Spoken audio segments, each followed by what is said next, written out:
Welcome back to the channel. My name is Chase, and today I'm bringing an updated version of the Skelly Donut guide.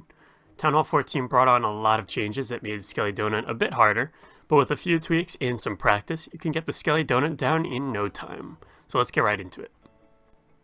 The Skelly Donut is powerful because the skeleton spell cannot trigger traps or lure the CC. So, using invisibility spells to avoid defenses, they can slowly take down any building. The CC is usually the main target since it has arguably the biggest impact of any defense, next to the Town Hall. If you saw my Suilalo guide, you'll know how hard it is for your heroes to take out an area that's covered by the CC even with proper support. The Skelly Donut works really well in these Sui hero armies like Lalo and Mass Hogs, because getting rid of the CC troops altogether can open up areas of a base that might be weak to the heroes. So what's changed since the last video? Town Hall 14 saw the introduction of weaponized builder huts, which heal damaged buildings within your base. If too many of them are clumped near the CC, your old Skelly Donut won't be able to take it down. We also saw new levels and increased health to all the buildings, but no new Skelly spell level. So not only are the builders against us, but the new defensive levels hurt too. So how can we counter these changes? The counter comes with a change in the spells that are used. At Town Hall 13, we were pretty much content with just getting the CC, but at Town Hall 14, we can use a Rage spell to get multiple buildings. Adding a Rage to the spell comp increases the damage enough to where you only need one Skelly spell per defense and 3 invis. Typically, I get 2 buildings with the Skelly Donut, so that would be 3 invis, 2 Skellys, and 1 Rage for a total of 7 spell spaces.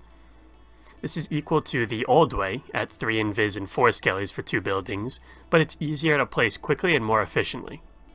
Some players even ditch 1 invis for a quake if there are too many builders around, but most of the time you don't need to. If using a quake, make sure to hit the builder huts with it so that the builders repair their hut first, and they won't heal your target buildings.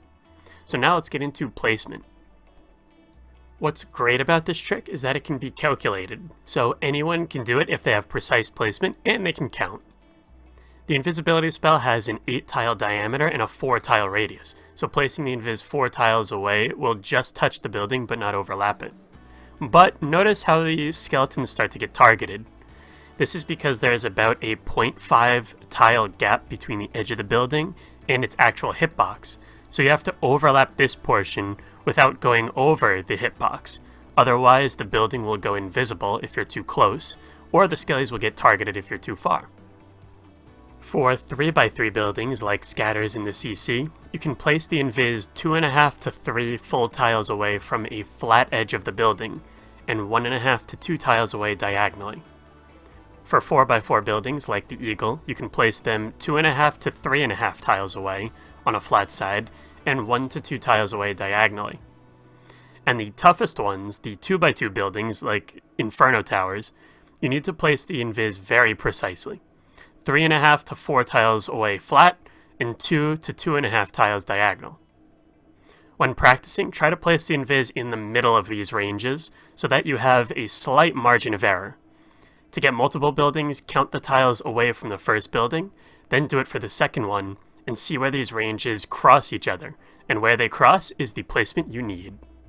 Now that you have the placement, it's time to execute the Skelly Donut. Drop the Rage first, followed by the Skeleton spells, then 1 invisibility spell in the calculated position. Wait about 3 seconds to drop the next invis, and then another 3 seconds to drop the third.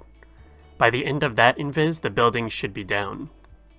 You really want to be placing the invis down as the next one is just about to wear off, so this will take some practice to get the maximum amount of invis time. Watch out for enemy heroes, because if they start to target your skeletons, the Skellys might switch off the building and go for the heroes instead. To be safe, I Skelly Donut away from heroes, or in a place where I can make those heroes invisible.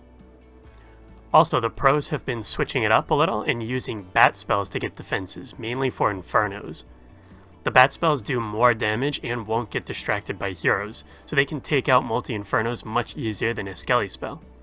So you can practice both and see which one is easier for you. But definitely practice though. This trick can be hard to execute correctly without any practice, so do 5 to 10 reps before going into an attack, and you should be fine. And that's going to do it for the video. Thank you so much for watching. If you like my teaching style, you can get personal coaching lessons on Discord. Just follow the link in the description. Leave a like and comment if you enjoyed, and go crush some bases.